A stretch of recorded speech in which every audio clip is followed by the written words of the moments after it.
Hi there. Welcome back to Poilievre versus Carney, Part 2. Who are you going to vote for? I ended Part 1, who are you going to vote for, by saying Carney has proven success in the real world of banking and economic policies management and success in the upper echelons of business.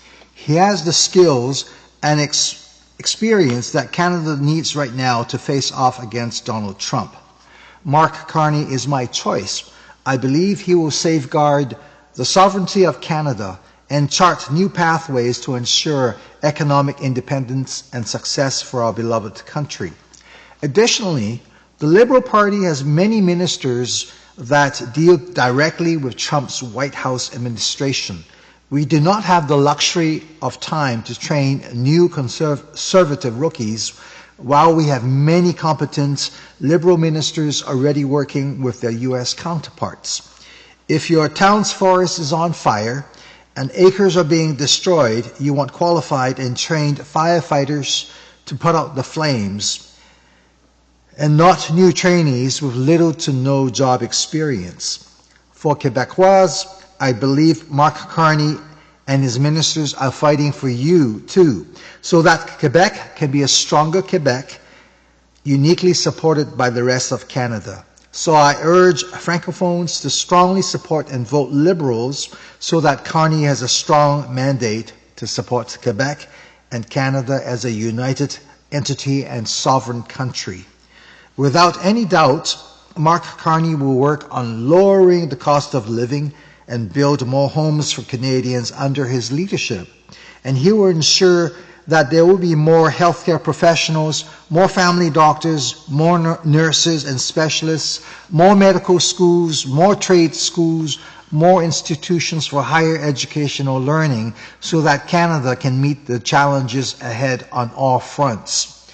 No one can lower food costs or your cost of living instantly with a flick of the switch, because the global supply chain is convoluted and profit-oriented and built up over several decades. But Carney will find a way to untangle the web and solve the cost of living issue and find ways to relieve your financial strains in time. Now back to Poilievre. Appeasing to his conservative base, Poilievre just reminded us again that he wants to defund and destroy CBC, an important, trusted democratic institution that Canadians trust and rely upon for quality journalism to hold good and bad politicians to account.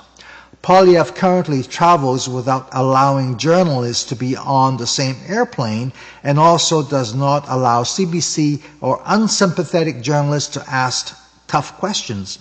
Conservatives like small government, so Poilievre wants to downsize the Canadian government and axe your jobs, just like Elon Musk axing and downsizing of the US government, humiliating workers in the process. I get the impression also that Poilievre likes to create polarization and pit us against each other. Just listen to the way he talks or the way he attacks his political colleagues on the other side of the aisle. Female voters are turned off by Poilievre. His brazen, not so likable image is something that folks talk about when his name crops up. This is probably why Poilievre is starring and featuring his lovely wife in many political ads and giving her lengthy TV exposure times to help soften his brazen and not so likable public image. Plenty of political TV ad exposure time is focused on her when she's not even the one running for office. So is Poilievre's campaign strategy deploying her as a sort of political fabric softener. Well, Mark Carney does not have to do that. Has Poilievre mastered anything on the job? Well, yes, he has mastered the use of quick and short jargons to entice your votes.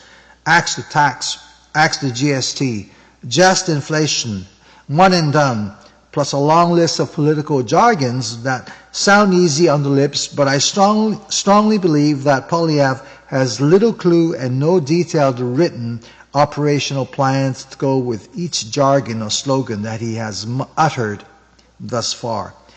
As for economics and finances, he is now borrowing and resurrecting the old defunct economic plan of ex-Prime Minister Harper, an old plan that is obsolete, outdated, and not relevant in a Donald Trump-driven world and global economy, and making that plan the cornerstone of his election's economic platform. He didn't write it, so that's plagiarism of epic proportion. Maybe Poilievre will appoint Stephen Harper as the Minister of Finance. Recently, right before reporters and in front of the cameras, Poilievre was smiling and bragging about his event's crowd sizes being the biggest in years and la-di-da. It sounded like Trump was talking and Poilievre's mouth was moving. The parallelism between Trump and Poilievre is staggeringly apparent unless you choose to ignore it or be blind to it.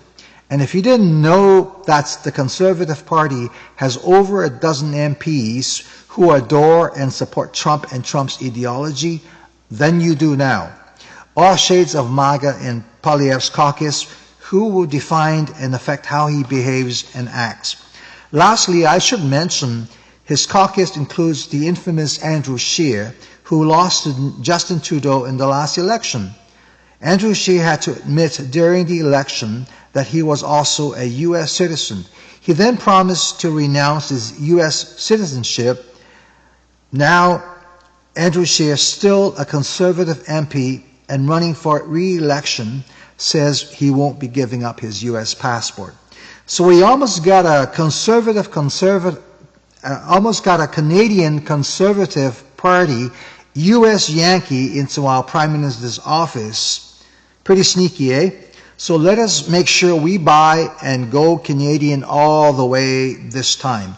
Mark Carney was born in Fort Smith, Northwest Territories, and was raised in Edmonton, Alberta.